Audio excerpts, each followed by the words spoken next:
അപ്പോൾ ഈ ഒരു ആംപ്ലിഫയറിനകത്ത് എങ്ങനെയാണ് മൈക്ക് കുത്തി കരോക്കെ ട്രാക്ക് ഇട്ട് പാടാൻ പറ്റുന്നതെന്ന് പലർക്കും സംശയമുണ്ട്. അത് സിമ്പിളാണ്. ഇപ്പോൾ ഇത് എക്കോ മോഡിലാണ് കിടക്കുന്നത്.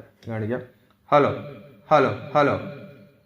ഇത് നമുക്കിനകത്ത് കൺട്രോൾ ചെയ്യാവുന്നത് 50 ലെവൽ വരെ എക്കോ കൺട്രോൾ ചെയ്യാം. ഇവിടെ കിടപ്പുണ്ട്. ഇതിനകത്ത് വോളിയം ബട്ടൺ പ്രസ് ചെയ്ത് കഴിഞ്ഞാൽ എക്കോയുടെ ലെവൽ കൂട്ടാനും വോളിയം മൈനസ് പ്രസ് ചെയ്താൽ കുറയ്ക്കാനും പറ്റും. അവിടെ കുറച്ച് കൊണ്ടുവരാം. ഇത്ര ഓപ്ഷൻ ഇതിനകത്ത് വരുന്നുണ്ട്. എക്കോ മോഡാണ്. ഇനി ഞാൻ ഇതിനകത്ത് മോഡ് ചേഞ്ച് ചെയ്യാം.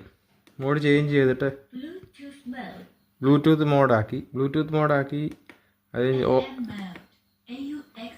AX മോഡിലേക്ക് കൊണ്ടുവന്നു. ബ്ലൂടൂത്തിലും വർക്ക് ചെയ്യും. ബ്ലൂടൂത്ത് കണക്ട് ചെയ്തിട്ടില്ല. ഇപ്പോൾ ഓക്സ് കേബിൾ വഴി ഫോൺ കണക്ട് ചെയ്തിട്ടുണ്ട്. ഇനി ഇതിനകത്ത് മൈക്ക് വർക്ക് ചെയ്യണമെങ്കിൽ നമ്മളിത് ഓണാക്കുക. ഒരു പാട്ടിൻ്റെ കരോക്കെ ഇട്ടിട്ടുണ്ട്. അത് പ്ലേ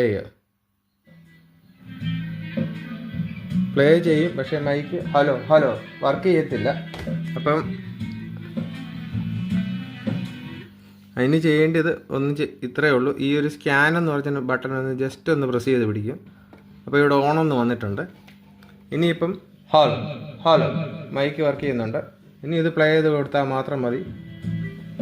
ഹലോ ഇവിടെ നമുക്ക് വോളിയം കൺട്രോൾ